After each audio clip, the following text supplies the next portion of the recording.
Nike's e-commerce revenue for the month of December, it's probably 90% from existing customers because most people are already Nike customers.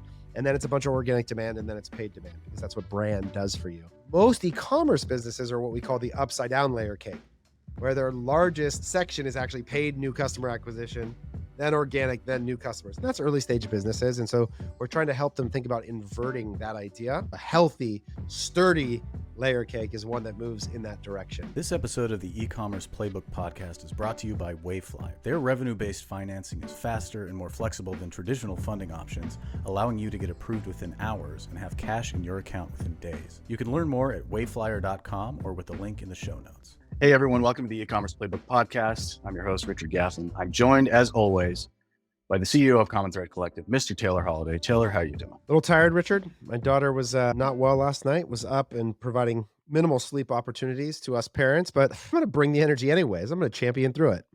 Wow, incredible. As somebody who bought a new puppy, I feel like I can relate in the slightest way. I remember very similarly illogical. Yeah, right. They do a lot of things that don't make a lot of sense. But I was sort of moaning this to somebody who actually has kids the other day, and they said, hey, dogs don't have opposable thumbs, so you're fine. They can't throw anything at you. So yeah, got to count that's fair, yeah. Anyway, so today what we're going to be talking about, we're going to be revisiting our occasional series on the e-commerce enterprise scaling guide. And for the first two iterations of this, we talked about the first two principles out of the three core principles that form the basis of the entire guide. So just to recap, principle number one was never judge performance by a single metric as expressed in the hierarchy of metrics. Principle number two was about not shrinking the sponge or not squeezing the sponge too much, which is to say, making sure that your net active customer profile or file rather is kept full. And then we're going to start it all together with principle number three, which is how we phrased it is grow predictable revenue first. And the way we think about that is, we'll get into it a little bit later, the core metaphor, but the idea is that there's three layers of revenue for any business. There's new customers, owned audiences, and then existing customers. And the way you think about the relationship between those three tiers is extremely important to stable, sustainable growth. So Taylor, let's get into our core metaphor is the layer cake. Why do we talk about this in terms of a layer cake? The reason I like to think about, and there may be a wrong baking term here to draw a distinction between a layer cake, which is like three even equal layers, and a tiered cake. And so the visual in the PDF is really a tiered cake. And the reason for that is that we're always trying to take ideas like revenue and decompose them into parts that are easier to predict and understand. Revenue, in total, very difficult to predict. It's composed of a bunch of inputs that generate that output. But as you begin to deconstruct it into layers, in this case, the bottom layer being your existing customer base, and then the middle layer being your organic new customer acquisition, and the top layer being paid new customer acquisition. What I want to illustrate is, one, that revenue is composed of those parts. So that's the first thing we're trying to illustrate, is to take one idea, break it down into its component pieces, to then be able to approach how to solve for it. The second thing, though, is to illustrate how your revenue should be comprised and variably sized layers. And the healthiest business, the ones that are the most profitable, move from the widest foundation, being your existing customers, making up most of your revenue, to organic new customer acquisition being the next size layer, to paid acquisition being the smallest. And when you look at a giant retailer or a long-standing legacy business, like you looked at Nike's e-commerce revenue for the month of December, I promise you that's what their e-commerce, that's what their revenue stack looks like. It's probably 90% from existing customers because most people are already Nike customers. And then it's a bunch of organic demand, and then it's paid demand because that's what brand does for you. Most e-commerce businesses are what we call the upside down layer cake, where their largest section is actually paid new customer acquisition, then organic, then new customers. And that's early stage businesses. And so we're trying to help them think about inverting that idea. So that's sort of why the metaphor helps, is like if the layer cake's too topsy-turvy, it tips over, it doesn't work, it breaks, it falls apart. And so a healthy, sturdy layer cake is one that moves in that direction. It also, for the sake of forecasting, is important to understand that the predictability In other words, how accurately can you forecast each of the layers become less predictable the more you move up the cake. So your existing customers are the most predictable set of revenue you have. Next month, the customers that you have already acquired are going to purchase some amount of revenue or some amount of product to generate some amount of revenue at a pretty predictable rate. And that's going to form the foundation of all of our revenue forecasting, is the thing that is most likely to happen that we can predict with the most accuracy. Then as we move up the chain, your organic demand and your paid demand become far less predictable. And the top of the layer cake, the paid acquisition, is where the most variability happens. So there's sort of a few different ideas that we're using this metaphor to help people understand and illustrate. And at its core is stability and reliability. Like There you go. the That's big it. Yeah, layer is more stability. stable, Exactly. more reliable. Yeah. So here's a question then. So as you pointed out, we often see businesses that have this cake built upside down. And part of the reason I think that the upside down cake is such a good metaphor for this is because it just sort of doesn't make sense, obviously. Like, if you were to see an upside down cake, or really this is kind of a wedding cake, if they were to bring a cake into the wedding and the littlest layer was on the bottom, you know you were about to have a problem, right? Yeah. Yes. And yet we see people bringing in upside down cakes all the time. So what I think is an important thing to address here is like, why does this happen? Why do many people end up over leveraged on paid and not adequately leveraged on the other layer? So two reasons. One is because every new business starts with zero existing customers. So in the beginning, the layer one doesn't exist. And that's fair. And that's just a reality of a startup. But that's not really what we're talking about here. The enterprise scaling guide is built to $50 million businesses. So why does it happen at that level? It's because brands try to move too fast. They outpace the existing customer growth with their new customer demand creation. So in other words, if I know next month, okay, I was going to get 1,000 orders out of my existing customer base. If I want to maintain what we would call the healthy or the strong foundation or appropriately layered revenue cake, I can't acquire more than 1,000 new customers, or I start to build an upside down revenue cake. Now, that may be okay. Um, and there's some relationship where, hey, a pretty equally distributed cake, 50-50, is a pretty healthy thing in most cases. And part of this has to do with how efficient is your new customer acquisition, right? There's lots of variables here. But as you begin to accelerate, you will deteriorate margin. So let me try and illustrate this because it's conceptually hard to understand. Let's imagine that, like we do at Bamboo Earth, we're striving for basically a small amount of first order profitability on our new customer acquisition. Okay. If all of our revenue in a month came from new customer acquisition, how much profit would we have? Like none, because every order is producing just the slightest, or maybe even break even on first order. And some businesses are actually net negative on first order. So every new order they generate actually deteriorates short-term profitability. So for Bamboo Earth, what we've got to think about is knowing that every new customer that we spend is going to produce present neutral revenue, no profit margin. In order for us to think about ensuring we reach the profit percentage or MER target that we want, we have to be careful with how much new customer acquisition that we do, because every time we add another dollar that we paid $1 for, where the profit's zero, the profit margin as a percentage goes down. And so we don't actually improve the short-term profitability of the business at all.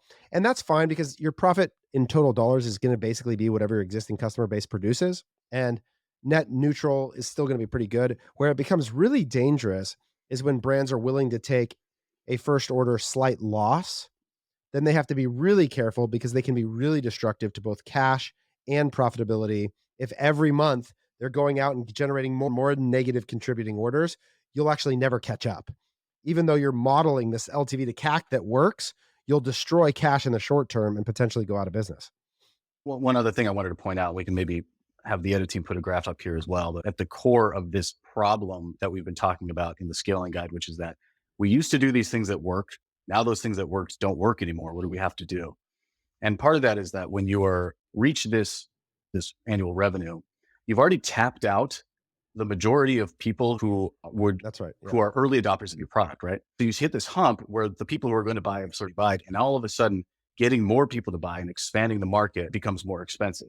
And so CPA is going to always increase over time, no matter what. So that's why you sort of this point where all of a sudden building the layer cake properly becomes absolutely critical. Yeah, that's a great point. Graph that we have in the scaling guide was this like perfectly linear up and to the right CPA against spend and audience. And it doesn't, of course, work like that. There are moments where you can make your CAC go backwards, even as you mature as a business. You run a great campaign, you launch a new product, you have a promotion.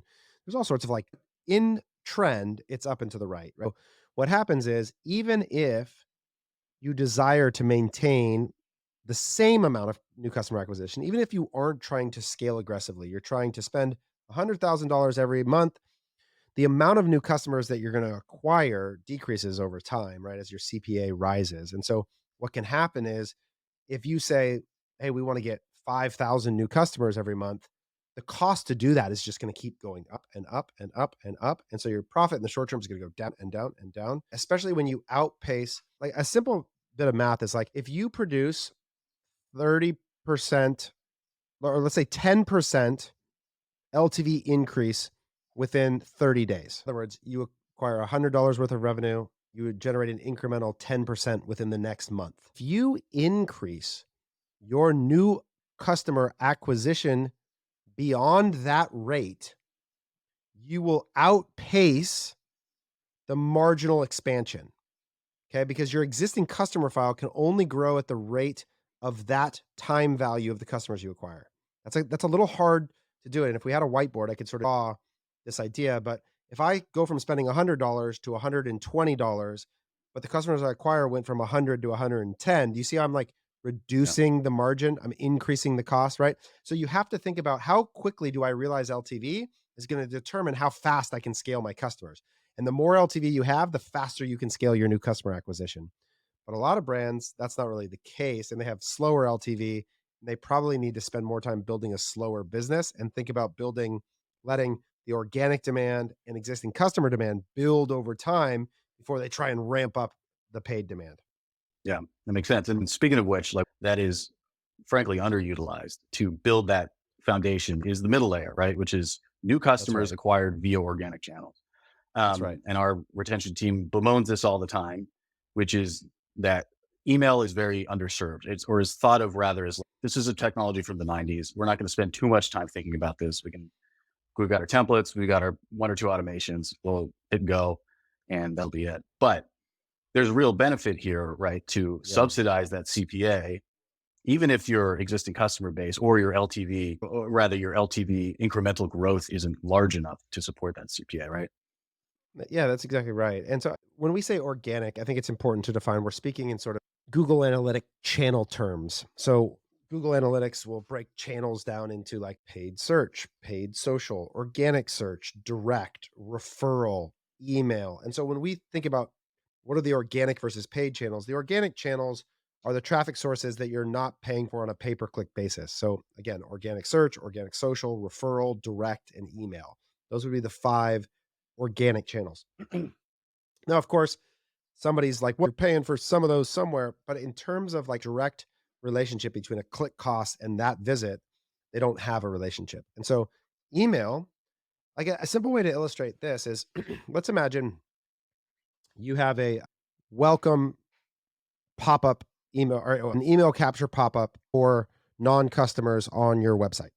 And you're driving paid traffic to it. And right now you're capturing 3% of those emails. Okay. And those emails have a value, call it $1, whatever, to your business over time.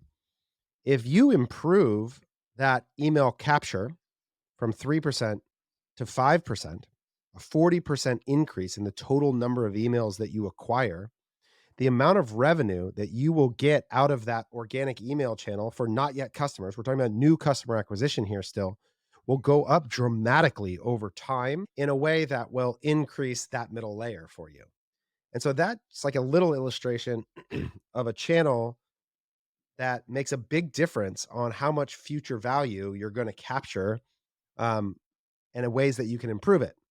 And in addition, brands that have the most leverage in their ability to produce profit, produce revenue in this channel or in this way. Organic new customer acquisition. It's a reflection of brand awareness. It's a reflection of usually an owned audience, whether a large social following or maybe you have a TV show or a large YouTube channel. Like you have some mechanism for driving attention, but the brands, but really like right now, there's this Twitter conversation I'm having about the idea of brand. And I think one of the best measures of brand or brand awareness is how much direct plus organic search traffic you drive.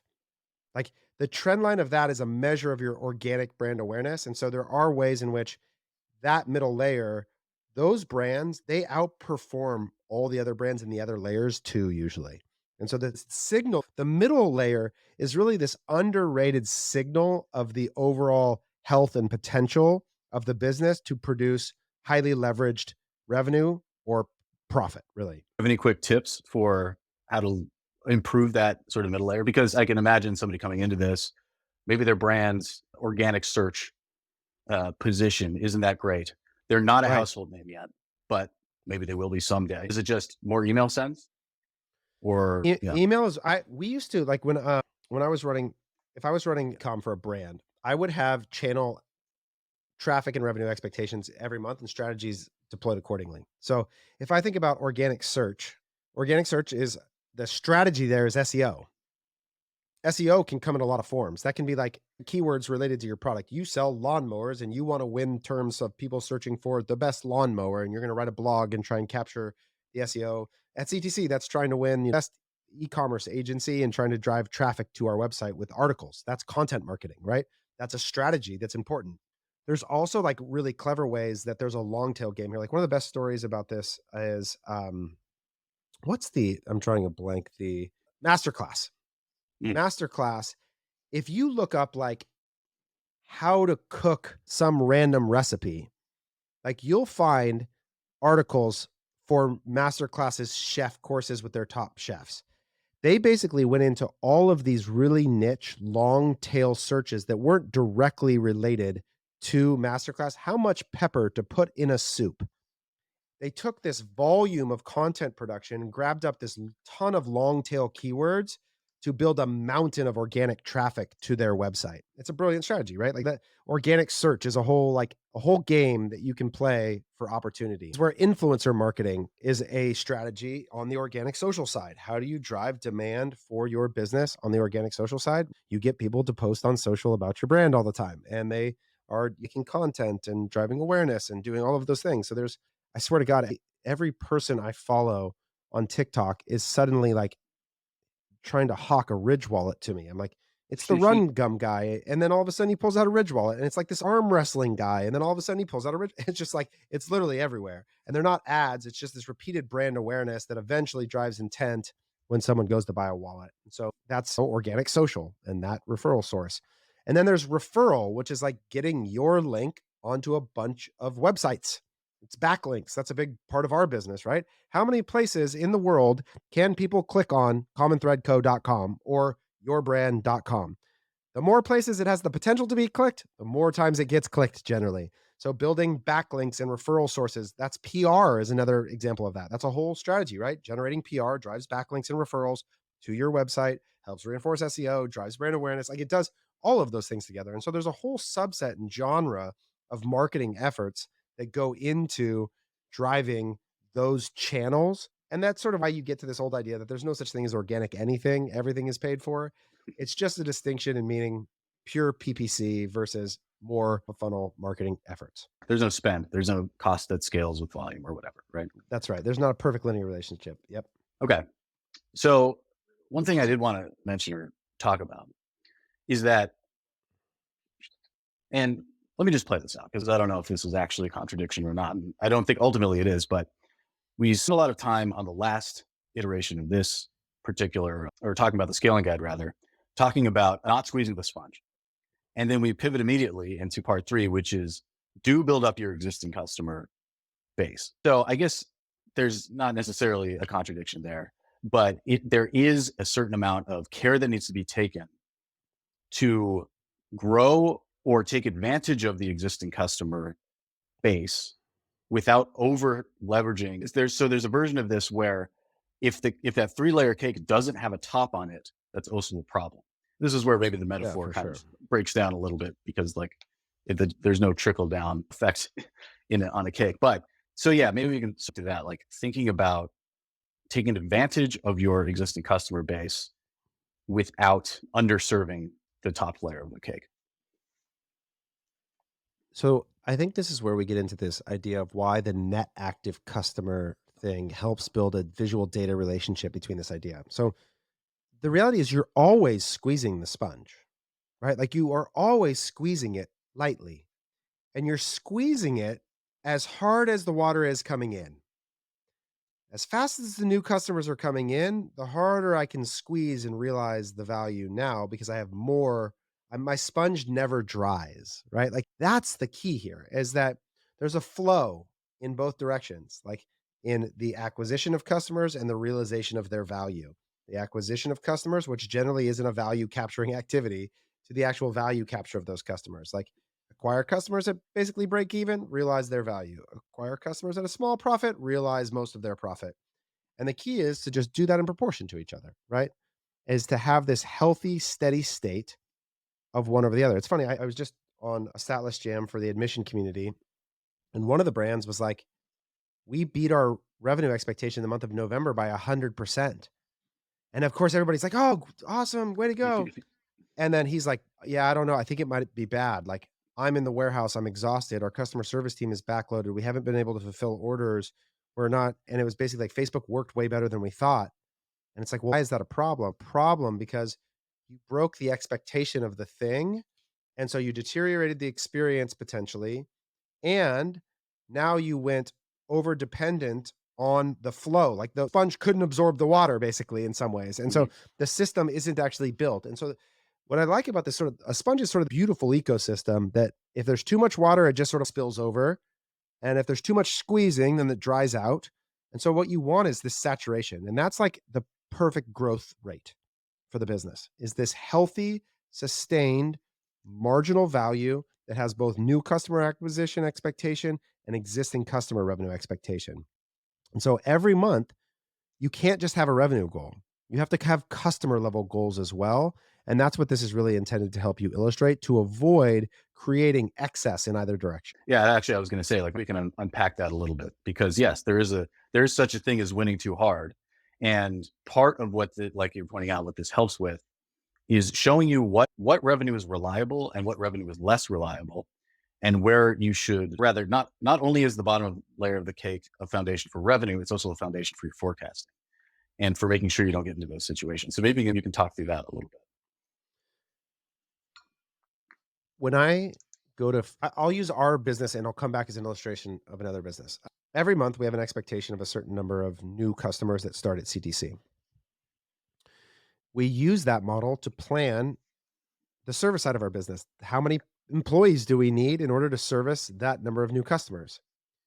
If suddenly the sales team came to me and said, "Great news, we have 10 new customers this month." That may sound awesome, but I have no employees. And so the only way to get there is to overextend people, to make them do that, which would deteriorate the quality of the work, which would lead to dissatisfied customers and cause an increased reduction of the customer churn. When you plan a business, you plan not just the amount of revenue you're going to make, but the capacity to service that revenue. Whether you're a service business or an e-commerce business, how many or service reps do you need? How many people do you need to staff the warehouse? How much inventory do you have available, and when will I need to purchase again? How is my cash flow planned relative to that? When can I hire new employees based on that cash flow? The dynamics of all of that, when you move wildly in any direction, up or down. Yeah, up might be less of a problem because now you've got privilege problem and money can help solve that a little bit, but it still creates indigestion in the system Mhm. in a way that we would recommend that in the instance that you're more efficient than you thought, what we would encourage people to do is bank future revenue. What does that mean? If you, let's say you spent the first half of your ad budget in the month and it was twice as efficient as you thought, what I wouldn't recommend doing is not spend the second half of the money, but spend the second half of the budget acquiring owned audiences for the future. Rather than drive the revenue way up, don't do that, cause indigestion. Buy emails and audience that later can represent free new customer acquisition in the month when things aren't as efficient. And so I think that's actually the trade-off that when you're trying to build sustainability, you're trying to build anti-fragility, there is risk to going too fast, even if it's because the getting is good. And there's risk to going too slow. And so I think planning and thoughtfulness is how you execute business consistently. And going too fast can be dangerous in the same way that going too slow is, or squeezing the sponges. Practically speaking, walk us through how to use this model. How do you use it? So the simple thing that I would ask yourself is, do I have an expectation next month of how much revenue is going to come from new customers? How much is going to come from existing customers? Am I able to break that new customer segment into organic and paid? And how am I performing relative to that? And I become conscious of the composition of your revenue, and then you'll begin to understand how it affects profitability. So step one, become conscious of it, track those numbers, plot them over time, think about what that relationship does to your profitability, and begin to develop ideas about what you want in the future and how you can use that to plan and forecast your revenue.